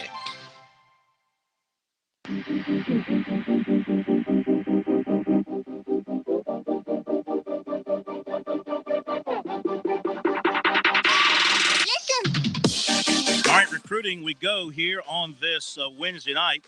Brought to you by Seawells. Don't forget the daily luncheon buffet. Be up again tomorrow. I'm going to hit it this week. I got an opportunity to get over there this week. Going to do so. Real quick, Pat, what's on the menu for tomorrow? 11 to 2, $12. You can't deny the quality and the price are hard to beat. Corn, I'm excited for tomorrow. They'll have fried pork chops, southern fried chicken, and spaghetti with meat sauce. I will be there at 12:30 sharp. Oh, good for you. Leave some for the rest of us. And, of course, the best in the catering business, Seawells they are the people to call. In recruiting, defensive tackle Keith Sampson Jr., 6'3", 285, New Bern, North Carolina. Of course, on Saturday, named the top 5, USC, Clemson, NC State, Ohio State, and Georgia. But he made an adjustment Tuesday, replacing Georgia with Florida State. And though not named in his top 5, Duke is still in play. And he is seeing several of his favorites this month. He was at USC this past Saturday, enjoyed everything about it, enjoys talking to the coaches, enjoys what they have lined up for him in terms of what he would do for them as a guy that could play the 1 technique all the way out to the 5 technique. So he feels good about that. Plus, Montario Hardesty is from his hometown of New Bern, so there's a connection there. Coaches have been in to see him this week, and he's going to make more visits. NC State on Saturday, Duke on Sunday. Coaches from both of those programs were in on Tuesday. Clemson is also in the hunt. They offered recently, later than the others, but that was okay with him. And he's had not heard from Nick Easton yet, but he does have a relationship with Lemansky Hall. He'd been talking, of course, to Todd Bates before he left. Take a visit to Clemson coming up. That is going to be the last weekend of the month, next weekend, not this weekend, the next weekend. And then Florida State coming up, and that will be the first weekend in March. As I mentioned, Shane Beamer sent out a commitment alert this morning, and we'll have to wait and see who it's going to be. Could be transfer running back Lavasi Carroll. Could be high schooler, 2022 linebacker E.J. Lightsey. Really don't know. We'll find out maybe tomorrow, maybe later in the week. Columbia transfer receiver Dante Miller, who has a PWO offer from USC and visited last week, has now been contacted by Washington with a potential scholarship offer. He might take a visit to Seattle. He won't finalize his plans for a couple of weeks. Let's see here. 2023 running back Trayon Webb of Jacksonville plans to visit USC this Saturday. He was at Georgia last Saturday. Several offers from the Gamecocks. 23 receiver corner Paul Billups Jr., Chesapeake, Virginia. 23 offensive tackle Wilkin Formby of Tuscaloosa. 24 running back Jarek Gibson of Hampton, Georgia, committed to Florida right now. 25 defensive end Ari Watford, 6'5", 210, Virginia Beach, Virginia. 25 running back Usman Kroma of Leesburg, Georgia. USC coaches were in at Lake City, Columbia High, Lake City, Florida this morning for receiver Trey Tolliver. 2023 corner Dante Levette of Hyattsville, Maryland, plans to be at USC Saturday, as does 23 linebacker Jaden Robinson of Lake City, Florida. I would think Trey Tolliver is also coming Saturday. Clemson coach Dabo Swinney was at Oceanside Collegiate last night to watch 23 tackle Monroe Freeling in a basketball game. He also was at Roseville High in North Carolina today for 23 receiver Noah Rogers. Clemson target offensive tackle Peyton Kirkland of Orlando was offered by Florida, Alabama, and Missouri. Clemson target defensive tackle Peter Woods of Alabaster, Alabama, plans to visit Alabama this weekend. 2023 tight end Jackson Howard of Crystal, Minnesota, offered by Clemson. Linebacker Jordan Hall, IMG Academy, who has an offer from USC, offered by Notre Dame. USC target 23 safety Cameron Upshaw, Perry, Florida, offered by Iowa. 23 Gaffney quarterback Grayson Loftus plans to visit Duke Saturday and Appalachian State the next weekend. 24 offensive tackle Cam Pringle of Woodland, offered by Louisville. 24 quarterback Jaden Davis of Fort Mill, who will play for Providence Day in Charlotte next season, offered by Florida State. Ridgeview linebacker Miguel Mason, committed to Lenore Rhine. Chapin offensive tackle Chase Swigert, offered by VMI. And 6'3" Bryce Lindsey of Baltimore is at USC today for an official visit. Also, Xavier McLeod, defensive end from Camden, will be at USC Saturday. And Clemson has offered 2023 tight end Jackson Howard of Crystal, Minnesota. Did I say that already? I don't think I did. There you go with the recruiting for tonight. I hate we can't get to the audio from Brad Brownell because it was really good. It's all on our website, SportsTalkSC.com. We just flat ran out of time. Pat took up Brad Brownell's time with his monologue there for about 7 minutes. Somebody's got to show another perspective, but yeah, I'm a bit long-winded. I'll get a little quicker next time. It's all right. I appreciate your perspective as wrong as it is. I appreciate it nonetheless. Well, it's funny, too, dovetailing off of Steven's comments about the transfer portal. It's something that Frank Martin touched on, Phil. You'll remember a few weeks back where he said the only reason anyone is paying attention to this is it's now starting to affect college football. It's been happening, as Steven pointed out, in college basketball for a long, long time. Oh, it absolutely has. All right, so you enjoy the rest of your evening and your game tomorrow. Talk to you soon. Yes, talk to you guys tomorrow night, right before the game from the Hanner Fieldhouse. Look forward to it. Sounds good. SC Wild, Major Billy Downer, coming up next. Don't leave us. On Point Weather is made possible by our friends at Palmetto Citizens Federal Credit Union on 107 The Point. And here's tonight's forecast. Not too chilly tonight with clouds and a low of 44. Tomorrow, the rain shows up with a 70% chance of scattered showers and a high of 56. The real issues start on Friday with another wintry mix of freezing rain, ice, and some possible snow flurries carrying into Saturday. Friday's high is just 35 degrees. Yeah, Brian Leonard with your On Point local weather. Hey, who wants to make a resolution they can keep? Let's resolve to eat better pizza. Come on, you can do it with the Mellow Mushroom Pizza Bakers. Let's start slow with the crust. We'll hand toss that spring water dough just for you. Then add the freshest ingredients and serve it hot. Now, lift it, you're doing it. It's a change of pizza lifestyle. Happy New You from the Mellow Mushroom in the Vista and on Sunset in Lexington. With SRN News, I'm Keith Peters reporting. In a rebuff to former President Donald Trump, the Supreme Court is allowing the release of presidential documents sought by the Congressional Committee investigating the January 6th attack. The justices on Wednesday rejected a bid by President Trump to withhold the documents from the committee until the issue is finally resolved by the courts.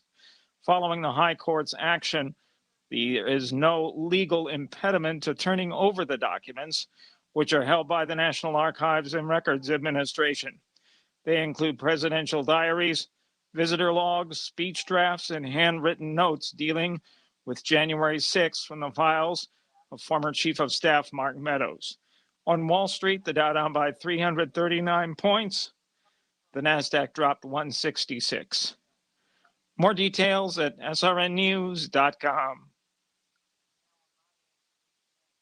Dave Ramsey here. Do you want your money to work for you rather than you working for your money? Go see my friends at Palmetto Citizens Federal Credit Union. They're not a mega bank and have been serving the Midlands since 1936, offering good old-fashioned customer service and free services. They'll look out for your financial well-being. With 14 locations, check them out today at palmettocitizens.org. Federally insured by the NCUA. When you're a military veteran with over 40,000 organizations trying to help you, it can be hard to find the right information. That's why AARP brings together valuable resources to help you navigate your options. AARP.org/veterans. With the free veteran employment and fraud prevention resources, caregiving tools, and access to discounts, AARP, on a mission to support veterans. Visit AARP.org/veterans today.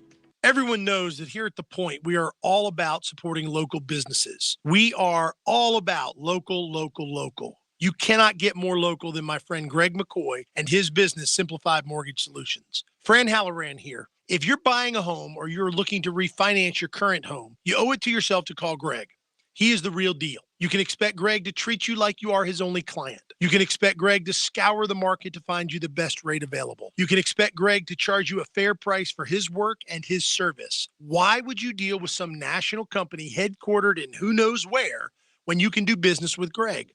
Need further persuasion? Okay, I didn't even mention the good Greg does in our community by supporting local charities like Blue Star Mothers and Camp Chemo. Come on, you need to call Greg. Online at simplifiedmortgagesc.com, or you can call Greg at 803-722-6044. That's 722-6044. Hi, honey. Were you able to drop by Tree Pharmacy today to pick up Mom's medications? Yes, she sure is on a lot of meds. I know. That's why I go over so often to help make sure she's taking them correctly. Well, I have great news. The pharmacist at True Pharmacy said he can pre-pack her medications into individual doses. Wow. Knowing she's taking the right meds at the right time will give me great peace of mind. But how much does it cost? That's the even better part. It's free. Just another great service they offer at True Pharmacy. True Pharmacy, 2 locations, Charleston Highway in West Columbia and Divine Street downtown. Now, who could that be? It's Dominion Energy. I signed us up for a home energy checkup. It's time we learn how to save energy and money. Well, how much does it cost? Not a dime, it's free, and it only takes about an hour. Plus, we get a report on things we can do to make our home more energy efficient. I don't know. Sounds too good to be true. No, see for yourself at DominionEnergySC.com. Where? DominionEnergySC.com. Certain restrictions apply. Now on Sports Talk, it's SC Wild with Major Billy Downer of the Department of Natural Resources. Major Downer is here to take your questions about the great outdoors in South Carolina. Give him a call at 888-898-2525. It's SC Wild from DNR on the Sports Talk Radio Network. And it's always good to have the Major Billy Downer with us here on Sports Talk from DNR. It is SC Wild across the state of South Carolina on what was a pleasant day today and a pleasant evening, but things will be changing here in the next 48 hours or so, we are told. If you have a question for the Major related to wintry weather and dealing with that, or things going on in the outdoors from a hunting, fishing standpoint, phone number 888-898-2525. We'll put you right in touch with the Major. He can handle any question, observation, complaint that you might have. Major, good evening. Good to have you with us. Great to be here on another chilly night in South Carolina. Have you got the fire going? I have not got the fire going tonight, but I will certainly have it going at some point unless it gets rained out literally tomorrow. We'll see. We certainly have some weather moving in. We'll talk about that in a minute, but just wrapping up some of the hunting season right now. We're still in waterfowl season. Cold weather usually always brings ducks, it feels like for us. Not so much the last week. We haven't seen a big push of ducks. Most of the ponds in the state are slow at best. One or two have a few ducks, but it's just been a really, really slow duck season for most of our folks here in South Carolina. A lot of folks going out of state and having some success as they push below some of these fronts coming across North America here, just kind of pushing through the heartland and pushing ducks down into Texas, down into Arkansas, Oklahoma. Anyway, Louisiana having some better seasons than us right now, but we just are pretty dismal right now when it comes to ducks. Quail season's still in. We got the small game, squirrel, rabbit, and raccoon season still in. Just had the Grand Americans a few weeks ago. Big national event there in Orangeburg. So that's kind of a wrap up of hunting for us right now. Today is the second day of day 2 of 25 new officers for DNR. We had 25 young people start with us yesterday. New officers, their first day on the job, taking their swearing-in ceremony from the colonel and our director. Glad to have them with us. And they've started their training immediately, and they will move into what we call firearms training tomorrow and into next week, Glock's transition. So excited about that. They'll be transitioning into a new weapon system that we've just transitioned our field officers over to. Happy and excited about that. Our colonel was really forward thinking and putting us out there. We are moving back to a 9mm platform, which for the gun guys out there, they understand there's been a big push. Years ago, they went from the 357 to the 40 to the Glock 40 or the 40 caliber, and we're moving back to the 9 because the 9s are just with the military are so much readily available. We have ammunition shortages, and the 9, as far as a caliber and ballistics, have changed, and they've actually improved them a little bit. Very good weapon system as far as the Model 45, one of the newest Glock pistols out there. It's a shorter frame. Easier to carry on our side, and we've got an aim point on there that's pretty amazing with a red dot sight. One of the first agencies to go to that. That's just the new age. And with these kids, believe it or not, coming to us it's so much easier to train them in shooting because they're used to Call of Duty, Halo, all these things with red dot sights. So playing video game, believe it or not, it's easier to train somebody a lot of times with a red dot because they're familiar with it. So that sounds funny, but it's the reality of the world we live in today. These young people, you look at the military and how they're transitioning over to drones and things that make it easier for these kids that are the video game generation to move into. But anyway, our new officers have started. We're excited about that. They'll be learning what they need to know right now in the next few days and weeks, and soon starting to the academy. And then our pre-certified guys will be, we're officers already with other departments, sheriff's officers, patrol, whatever. They'll be going into the field for a short time and then going to wildlife school in the coming months together when those guys get out, the other ones get out of the academy. So let me ask you a quick question. Yeah. You're talking about the new guns that you have and all that. Around the state with your agents, how often would you say that a gun is used by an agent? Well, and actually, when I say used, not just drawn, I mean fired. How often do you have somebody in your force have to fire a weapon? Thank the Lord, very little. In my career, I can think of only a few incidences where an officer has had to fire his weapon. One was my partner years ago. In a situation with a stolen vehicle, the guy tried to run him down. That was years ago, back in Clarendon County, a long time ago. There's been a few instances with some different stops where people, again, a lot of times it's involved a vehicle most of the time, where a vehicle's trying to run down somebody or drag somebody, but very little, honestly, throughout my career. And I'm glad to say that. I don't think any officer ever wants to pull his weapon on anybody. I think there's so much out there negative-wise on law enforcement today. I think a lot of people don't give credit to the thousands of officers that are out there that never draw their weapon, that try to do everything the right way, that when they draw their weapon, it's their last, prerogative. They've reached the point they've got to draw that weapon. It's not the first thing they go to. And I think our officers are that way. We deal so much with guns anyway. I mean, we're around people with guns all the time. And sometimes that can be a little scary for a guy coming from a sheriff's office where you go to see a guy with a gun. It's a little different story, For us, we're checking somebody with a gun every day. No big deal. And those situations could get just as deadly, I guess, if somebody gets ugly, but I'm really proud to say that our officers are really good with talking to people. We try to hire people that can talk, and the ones that don't talk very well don't make it. Our guys know how to, and gals know how to talk to people, to get along and just try to, work through things, I think, better than anybody. I give them all the credit in the world for that. And that's what hunting and fishing is about. And I think that's what we really personify in our officers. So I'm proud of that. But yeah, Phil, that's a question people always want to know. How many times have you drawn your gun? Yeah. There's stops, the high risk stops, night hunting. When you stop somebody night hunting, you draw your weapon then because there's a firearm involved and it's dark and you don't know what's going on. It doesn't mean you're going to pull the trigger, but you're taking care of what's called a high risk stop. And those are few and far between, but they happen. But anyway, let's talk about the weather for a minute. I want to say this, Phil. I'm sorry I could not get our state climatologist on the phone tonight. Last minute thought when you asked me about it, but we're going to get her on the next show. We'll go ahead and line that up for the next show.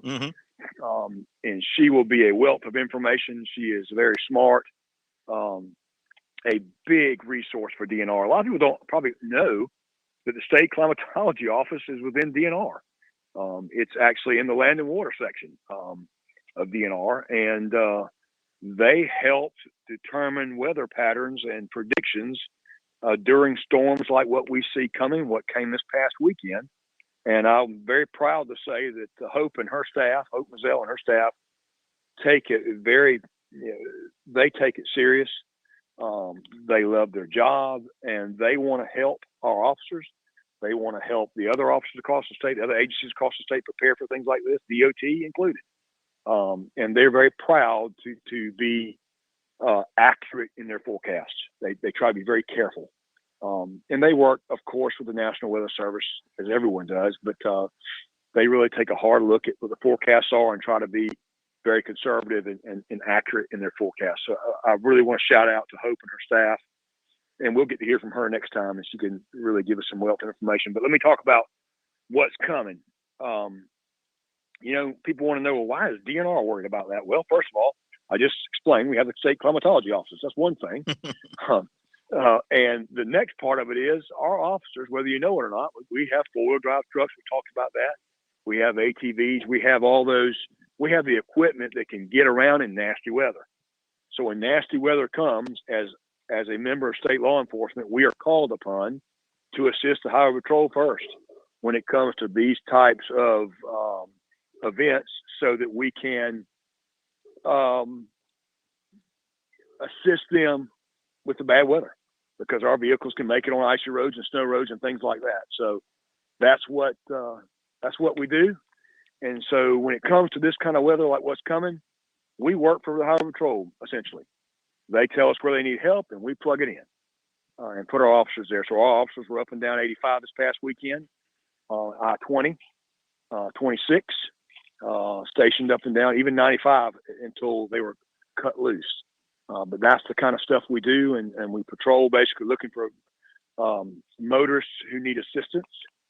Back in 2014, if you remember that big ice storm happened then, our officers were up and down the road helping motorists back then. So was I. I remember riding the road myself, working a detail and picking people up, getting them to a truck stop if they got stuck or something, and getting them off the road where they could be safe and warm. So that's what our officers do. For this week coming up tomorrow, looks like all of the weather patterns that we're looking at right now seem to be somewhat in agreement, and there's always that one weird model out there. It's kind of funny. We're always used to looking at these weather models when it comes to hurricanes. The Euro model, I remember hearing all those words of these things. NWS model. Anyway, sounds like I'm almost talking about wrestling. NWA, here we go, to the WWE, whatever. The models that they come up with.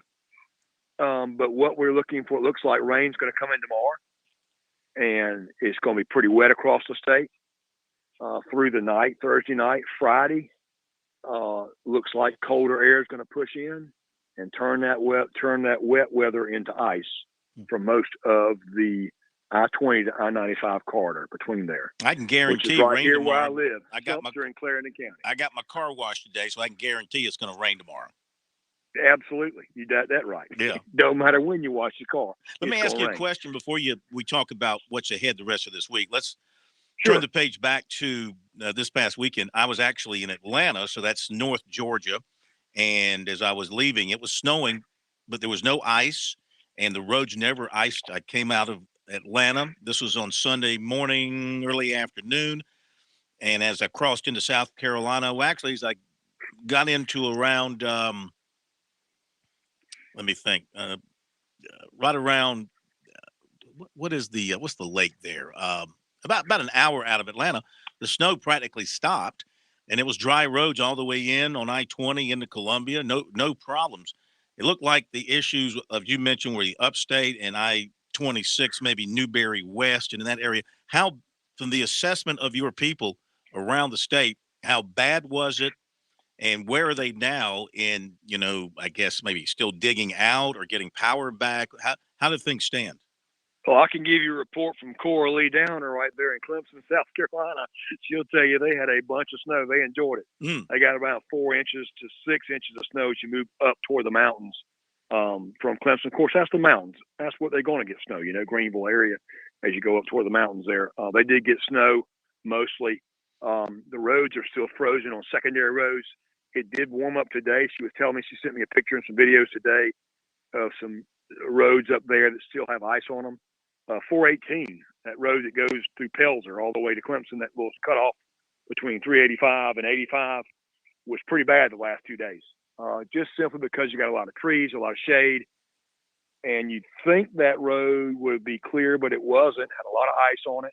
Truck jackknifed on it 2 days ago. My training lieutenant came through yesterday, said he didn't know if he was going to make it through it just because it was just so slick. And that's with a four-wheel drive vehicle. So the people that get out there that don't have four-wheel drives and what happens to them. So secondary roads are where the problems came in. in the upstate, and that's 418, so that's up there. You know, that's not that that's upstate, but it's not like the mountains, you know. Yeah. But there's some pretty good hills there, and it was pretty slick. And so there's roads in the Seneca area, still have a lot of ice on them. So if there's roads there, I'm sure there's roads in Upper Greenville County, same way. These secondary roads, these cold nights, the water just refreezes. If it doesn't drain off the road, of course, it refreezes. DOT did a really good job of brining, putting that salt solution, whatever you call it, on the highways. So the highways, for the most part, weren't that big a problem. I think there was a small problem on, I think it said 26, one little short piece 26, but they got that fixed to move out the way. But they really, DOT really worked really hard. Again, when we do prepare for these, we're in meetings with DOT, Highway Patrol, SLED, Probation Parole, Partner Services Helps, and then DNR, of course. And we're all basically putting manpower out there to man these highways. But the highways really weren't a problem. It was the secondary roads. We had some power outages. And as everybody knows, snow's not the problem. Snow doesn't cause problems. Sleet does not cause. I'm learning this. I didn't know this. I did not realize the difference between sleet and freezing rain. And we might pull Hope in on that one next time and get a little more detailed in that conversation. It's kind of interesting when you find out what the difference is. And it has to do with the warm air between the cold air where it's coming from and the ground's cold. But freezing rain is the most dangerous because it will accumulate where sleet doesn't. And freezing rain will accumulate and ice the roads, and that's when you get ice bridges. And you get the black ice and all the problems that we had back in 2014. Ice builds up on limbs with breaks, which goes through power lines with break, which you got power outages. We had some limited outages past weekend. The concern for this weekend is this event may stall out a little bit and be slower moving, which may allow more time for ice to accumulate, potentially. I don't want to give a doomsday approach to this, but we are prepared, and I know Patrol's preparing to start working the highways come Friday and put people out there to be prepared, trying to get in front of this just in case. But it looks like that corridor between I-20 and I-95, which is Sumter Clarion, right where I live, in Florence County on back to Orangeburg, is going to be that area that gets the ice, probably more up Sumter Clarion and up Florence, Darlington, that area is where we're going to see the ice accumulation if we get it. All right, let me ask you this. Of course, everybody kind of panics, snow and ice and all that. So, of course, go get your milk sandwich. Yeah, exactly. Right. Of course, the greatest advice is stay home. If you don't have to be out on the roads, just stay home. But let's just say you're out there, you know, like I had to come back from Atlanta, but I knew everything was going to be okay. I wasn't worried. But let's say you get caught in an ice storm. You're driving the interstate and you're caught in an ice storm, and you have to drive. You have to keep moving. What advice do you give to drivers out there in navigating in those conditions? If they're in a regular automobile, not one of your four-wheelers that can handle it, or a truck or something. Got it. Well, first thing is speed. Slow down. Slow and steady wins that one. Don't get too fast. If you're slow and you lose control, a lot easier to gain control. If you're fast, you're going to slide worse. So slow. Stay on the portions of the road where you see black. Where I say black, it's carefully black ice, but I mean, stay on the portions of the road that have been driven. Try to stay off of secondary roads. Stay on main roads. If you've got to travel like that and you're stuck, then travel on roads that have been brined, that the highway departments maintain. The main interstate's going to be where to stay. Secondary roads are going to be where your ice builds up. Always remember, bridges early morning are going to be slick, so be very careful and cautious as you cross any bridgeway, because that cold air underneath keeps that bridge cold and makes water freeze, where even the road won't have it, but the bridge will be frozen. That's where you see most of the problems. But again, speed, slow down, be cautious, and just take your time. Best advice, stay home. Watch a good movie, curl up by the fire, or by the log fire or a gas fire, either way. They both work. They both work, that's right. Propane works with got power or not. That's the good thing. And so does a log fire. So did you hear much and I haven't really checked out the news that closely, but did you hear much from this last storm across the upstate of any deaths related to it or any injuries related to it? Did not saying there wasn't something, but I did not hear of anything. For the most part, our officers were cut loose a couple of days ago, very soon after it. On Saturday, went to work. Sunday, by Monday morning, most everybody was cut loose. Or Monday afternoon, I think most everybody was cut loose. So things started to improve. And again, it only takes you get up to 44 degrees and things start to melt. Sun helps a lot. It's just what we see. And so here's the other part about what's coming. This is coming this weekend, and right behind it is more cold air, and then another system in the first to midweek. So this won't be over this weekend. It's going to come again in a couple of days. That's not making anybody happy. No. And that could, there's talk of snow in that one. Don't know. That storm's still far out there, but there certainly is some indications that the weather's going to stay cold. And so when it's cold and you got ice, that leads to continued problems because nothing melts. So I remember in 14, I just remember because I lived on 521 there, and we were without power for 2 days. We were on a main run. And I remember that, but just because the power was, when it goes out and it's slick like that, there's ice everywhere, and it stays icy. The lines stay heavy. Tree limbs break one day, and the next day they break again. The limbs keep breaking over time. The weight just keeps bearing down on them. So it just depends on what real accumulation of ice we get. Is it going to be severe? Probably not. But if you get a half inch of ice, that's going to cause some issues. It just will. All right, let me ask you Look this. at the small power outages. Look at the small power outages we have with the light ice we had in York, Chesterfield, those areas. Sure. Let me ask you this. We're about 2 minutes.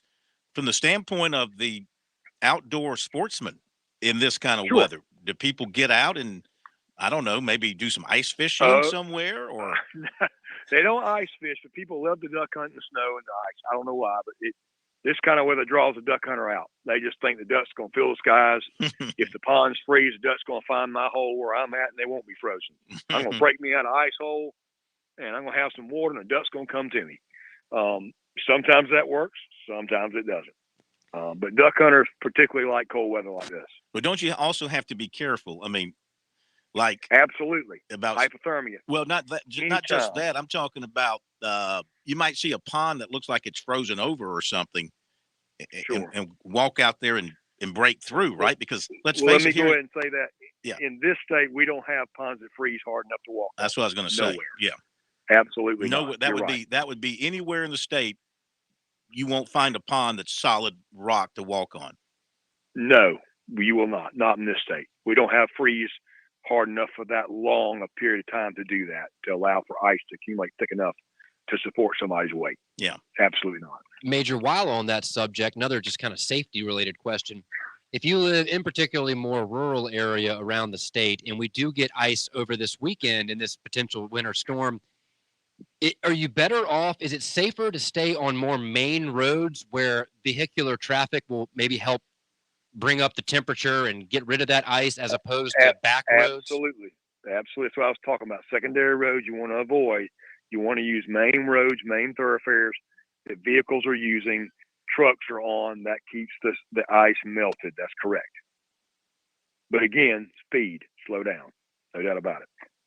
If you get into a skid, I mean, my advice has always been, because look, I guess we've all at some point have hit some ice and you start to lose control, and some people step on the gas, which is wrong. Some people hit the brakes, and that's wrong. I mean, I find just take your foot off the gas, hold onto the wheel tight, take your foot off the gas, and let the car kind of redirect itself straight ahead. Is that good advice? That's correct. That's correct. After take your foot off the gas, don't hit the brake, let go. Everybody's first reaction is hit the brake, and you just get worse. It's like hydroplaning on water.